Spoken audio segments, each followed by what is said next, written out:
Salut à vous mes frères et sœurs dans le glorieux nom de notre Seigneur Jésus-Christ. J'espère que vous allez bien, j'espère que tu vas bien. En tout cas, moi je vais super bien par la grâce du Seigneur Jésus-Christ. Alors, le message que nous allons partager aujourd'hui s'intitule « Les choses cachées seront exposées ». Les choses cachées seront exposées. J'ai entendu une influenceuse camerounaise du nom de Nathalie Koa prononcer une citation qui m'a beaucoup interpellé.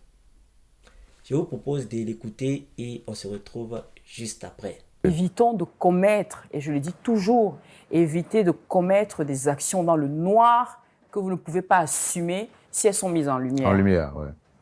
Vous voyez, tout ça pour vous dire qu'il faut faire vraiment attention. Il faut faire très attention aux actes que nous posons. Nous allons prendre Luc 12, le verset 2. Ici, c'est le Seigneur Jésus-Christ qui parle. Il dit, « Il n'y a rien de caché qui ne doive être découvert, ni de secret qui ne doivent être connus. » Par moments, nous posons certains actes que nous nous évertuons à camoufler. C'est-à-dire, on s'efforce à cacher ce que nous avons fait et tout. Et puis, quelque temps après, on s'étonne de voir ces actes-là être exposés au grand jour. Vous devez savoir que le diable s'efforcera toujours d'exposer les enfants de Dieu qui commettent des transgressions, des péchés. Il s'efforcera de les exposer au grand jour, afin que la honte s'abatte sur eux. La parole de Dieu dit que c'est l'accusateur. Il est l'accusateur. Il est l'accusateur. Donc tu dois faire très attention. Quand j'étais adolescent, voilà, je peux dire ça comme ça, je devais avoir 18-19 ans. Il faut dire qu'en ce temps-là, j'allais à l'église, j'étais dans tous les programmes et tout, mais je n'étais pas enraciné dans la foi. Je n'étais pas né de nouveau. Je n'avais pas connu la véritable conversion. Donc, en ce temps-là, j'avais des copines. Voilà, je cherchais les femmes, comme on le dit chez nous.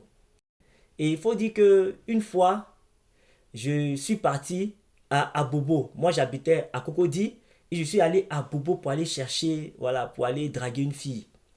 Et quand tu connais un peu la ville d'Abidjan, tu vas te rendre compte que la ville d'Abobo et la ville de Cocody, c'est très éloigné. C'est deux communes très éloignées. Voilà, c'est des communes. C'est deux communes très éloignées. Donc, moi, je suis allé là-bas en me disant que je n'allais pas être vu. Voilà, on n'allait pas me voir. Aucun de mes responsables n'allait me voir. Personne n'allait me voir. Et je suis parti là-bas. J'étais avec la fille que je draguais. On marchait, on cheminait ensemble. Et puis, je ne sais pas ce qui s'est passé. Soit je suis allé acheter quelque chose, ou je me suis arrêté pour acheter quelque chose. Et elle m'a dévancé. Donc, elle était devant moi comme ça de 15 pas. Et moi, j'étais derrière. Donc, quand j'ai fini de faire ce que je voulais faire là, j'ai commencé à marcher pour aller la rejoindre. Et qui je croise? J'ai croisé une personne que je pensais ne jamais croiser dans ce lieu-là et en ce moment-là. J'ai croisé le responsable, c'est-à-dire mon responsable premier au niveau de l'église.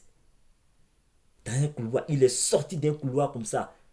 Bim, entre moi et la fille. J'étais là, j'étais tout étonné parce que c'était la dernière personne que je pensais croiser en ce moment-là. Joël, ça va? J'ai dit oui, responsable, ça va et tout ça. Ah, tu fais quoi ici? Ah, je suis venu voir un peu la famille là parce qu'il y avait la famille pas trop loin. Je suis venu voir un peu la famille et tout ça.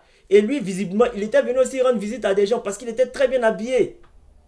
Et on a causé comme ça. Et la fille marchait, mais elle ne savait pas. Et lui et moi, on s'est laissé. Quand on s'est laissé, j'ai abaissé la tête comme ça. J'ai dit, waouh! Comme le dit un proverbe africain, c'est deux montagnes qui ne se croisent pas.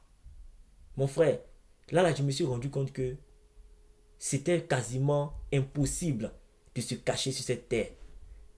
Tu peux te cacher des hommes, mais tu ne peux pas te cacher de Dieu. Tu ne peux pas te cacher du diable. Le diable fera tout pour que tu sois exposé.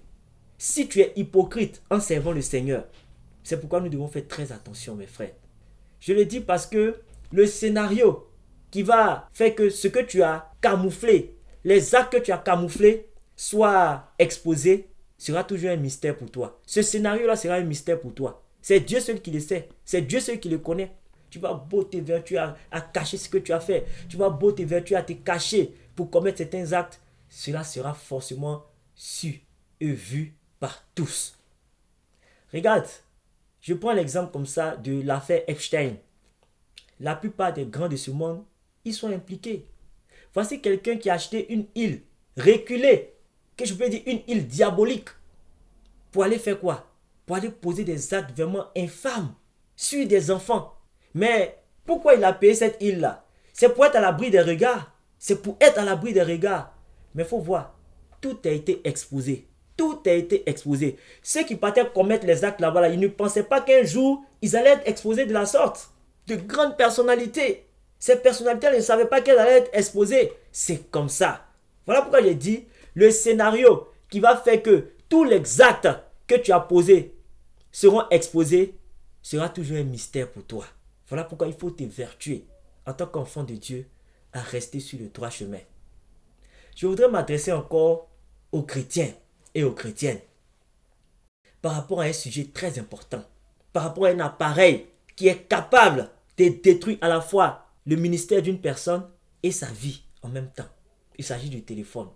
En tant que chrétien, on ne doit pas voir des nudes dans ton téléphone. En tant que chrétienne, on ne doit pas voir des vidéos de tes ébats dans ton téléphone. Oui, plusieurs chrétiens font ça. Ils se photographient nus et ils enregistrent les photos dans leur téléphone, ainsi que des vidéos. Et après, ils regardent. Oh mes frères, mes sœurs, abstenez-vous de faire ça. Abstenez-vous de faire ça. Abstenez-vous de faire ça parce que ça peut gâter votre ministère. Ça peut bousiller votre vie. Celle que je vous ai montré au départ, là, elle sait pourquoi elle a dit cela. Hein? Parce que ça a bousillé sa vie. Imaginez-vous une païenne, une fille qui ne connaît pas le Seigneur Jésus-Christ. Mais imagine-toi, toi qui es pasteur, prophète, prophétesse, évangéliste, toutes ces personnes-là qui sont dans le Seigneur Jésus, ouvriers du Seigneur Jésus, ouvrières du Seigneur Jésus. Vous vous retrouvez dans un scandale comme ça. Mais votre vie est gâchée, votre ministère est gâché. Donc évitez cela, évitez cela. Il y a un pasteur qui a filmé ses ébats et puis qui les a enregistrés dans son téléphone. Donc chaque fois, il regardait, je ne sais pas ce que ça lui procurait, mais il faisait cela. Et il est allé dans un bureau de transfert d'argent une fois et puis il a oublié son téléphone là-bas. Malheur pour lui, celui qui l'a précédé, voilà, celui qui est venu après lui, a pris le téléphone et est parti avec. C'était une personne de mauvaise moralité. Elle est partie avec ça. Et cette personne-là a craqué le code du téléphone et elle est tombée sur toutes les images. Elle a reconnu le pasteur. Cette personne-là est entrée en contact avec le pasteur et a commencé à faire chanter le pasteur. De peur de voir son ministère totalement détruit et sa vie aussi, le pasteur a cédé au chantage. Il a commencé à payer, il a commencé à donner. Et plus il payait, plus la somme augmentait. À un certain moment, il avait l'impression de mettre l'argent là dans un puits sans fond. Jusqu'au moment où, étant fatigué, il a décidé de se dénoncer lui-même. Mais ça a détruit complètement son ministère. Ça a détruit son ministère. La personne a exposé les photos, les vidéos et tout. Ça a détruit le ministère du pasteur. Mon frère, ma soeur en Christ, toi qui es chantre, toi qui es pasteur, toi qui es prophète et évangéliste, évite ça, évite ça, évite ça. Moi, je le dis toujours, hein, la meilleure caméra qu'un homme puisse avoir, ce sont ses yeux. Ce sont ses yeux. Moi, jusqu'à présent, je demande pardon encore à Dieu pour ce que j'ai vu, pour des choses que j'ai vues. Je demande pardon à Dieu. Parce que ça revient encore, comme si c'était hier. Minute par minute, seconde par seconde, ça revient dans ma tête. Et je prie toujours pour que le Seigneur éloigne cela de mon esprit. C'est dans ça encore, je vais aller mettre ça dans un téléphone? Non. Non. Déjà, même ce que mes yeux ont vu me fatigue déjà, je vais aller mettre ça encore dans un téléphone? Non, mes frères, arrêtez ça. Arrêtons ça. Ce n'est pas bon. Ce n'est pas bon. Sinon, ça va vous créer des problèmes. Aujourd'hui, là, tu ne peux pas prendre le téléphone d'un frère ou d'une soeur en Christ pour dire tu vas manipuler. La personne ne pourra jamais te permettre cela. Moi, mon téléphone, là, c'est le téléphone que j'utilise en ce moment. Tu peux le prendre, tu vas faire 2 jours avec ça. Ça me dit rien. Ça me dit rien. Mais par contre, certains, ils ne vont jamais te laisser faire ça. Jamais. Tout simplement parce qu'il y a des images obscènes, des vidéos obscènes dans leur téléphone. En tant qu'enfant de Dieu, ce n'est pas bon.